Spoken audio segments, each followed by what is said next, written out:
যখন রোজাদাররা ইফতারটা নিয়ে বসে আল্লাহ সবাই ফেরেশতাদেরকে ডেকে ডেকে বলে, ওরে আমার ফেরেশতারে দেখ আমার বান্দার সামনে কত খাবার রয়েছে, আমার বান্দা ইচ্ছা করলে খেতে পারে, আমার বান্দা দুনিয়ার কেউ জানবে না গোপনও খেতে পারে, বান্দা আমার খাইনে কেন? আমি আল্লাহ আমার হুকুম হয়েছে তোমরা খাবে না যতক্ষণ না আযান হয়। আমি আল্লাহ আমার খুশির জন্য তারা খাবার আহার থাকার পরও খাইনি। আমি আল্লাহ কথা দিলাম রোজাদারকে আমি নিজে হাতে পুরস্কৃত করব।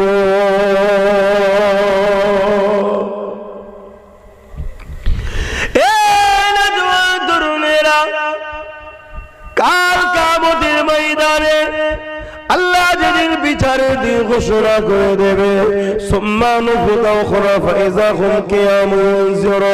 সবাই ময়দানে মাশরে উঠে দাঁড়াবে, জমিন থেকে সবাই উঠবে ময়দানে মাশরে যাবে। যে দিনে মাথা রাখবে দেখতে রাখাত পরে আল্লাহ সূর্যকে নামিয়ে দেবে, বাপ ছেলের হবে না, ছেলে বাপের হবে না। ওই দিনেতে আল্লাহ তার আরশে আজিমের উপরে একদল মানুষকে জান্নাতি খানা খাওয়াবে।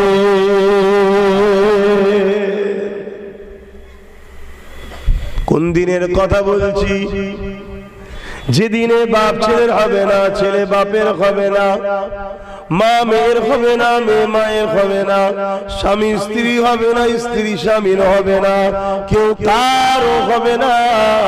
ওই দিনেতে আল্লাহ আরশে আজিমের উপরে একদল বান্দা বান্দিকে আল্লাহ পাক নিশ্চিন্তায় রেখে জান্নাতি খানা খাওয়াতে থাকবে।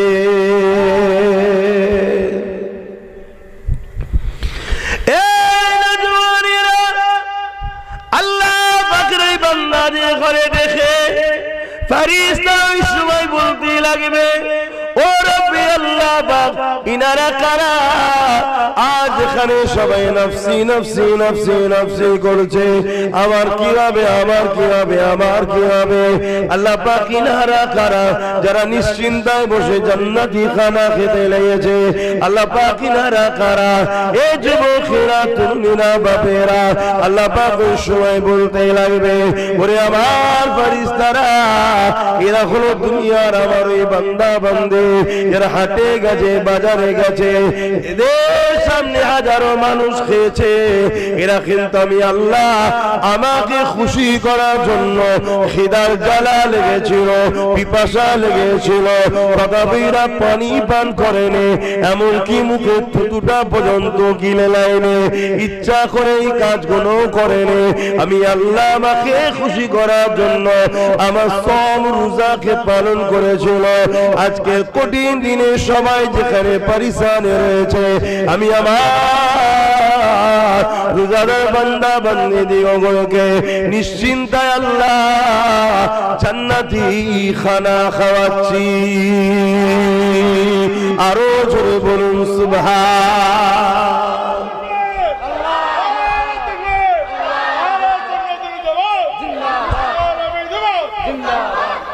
রোজার তাহলে ফজিলত কত বুঝতে পারছেন?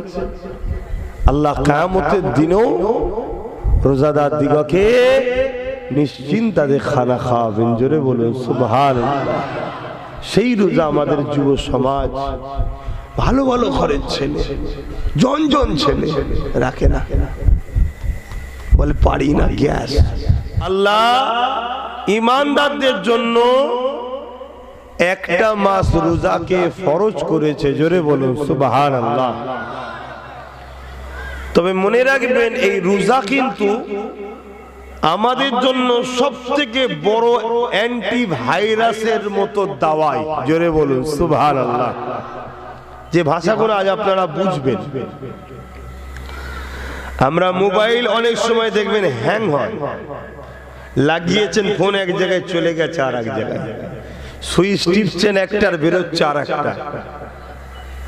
এই যখন হ্যাং হয়ে গেছে তার মানে কেটে ভাইরাস ঢুকেছে।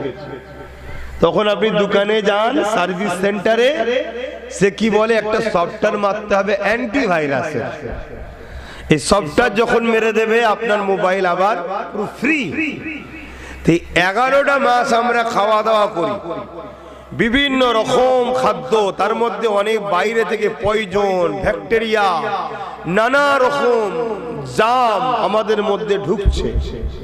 এই 1 মাসের রোজা হলো আমাদের শরীরকে অ্যান্টিভাইরাস মেরে 1 বছরের জন্য আল্লাহ পুরো সুন্দর আপডেট করে উপহার দেয়। জোরে বলুন সুবহানাল্লাহ। যে রোজা রাখে না সে নিজের শরীরের সবচেয়ে বড় ক্ষতির কারণ সে নিজে।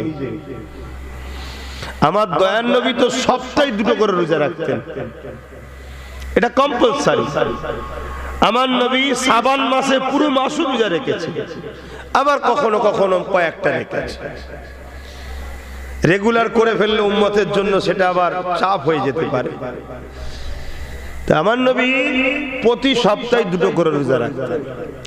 আজও বেশি নয়, কেউ যদি কন্টিনিউ 2-4 মাস ফলো করে যে আমি সপ্তাহে 2টো করে রোজা রাখবো, সোমবার, বৃহস্পতিবার বা শুক্রবার, 6-7 মাস রাখার পরে দেখবেন তার শরীর একটা আলাদা এনার্জি, আলাদা শরীরের মধ্যে গ্রোথ, আলাদা একটা ইউনিটি পাওয়ার, আলাদা একটা শরীরের মিজাজ তৈরি হচ্ছে।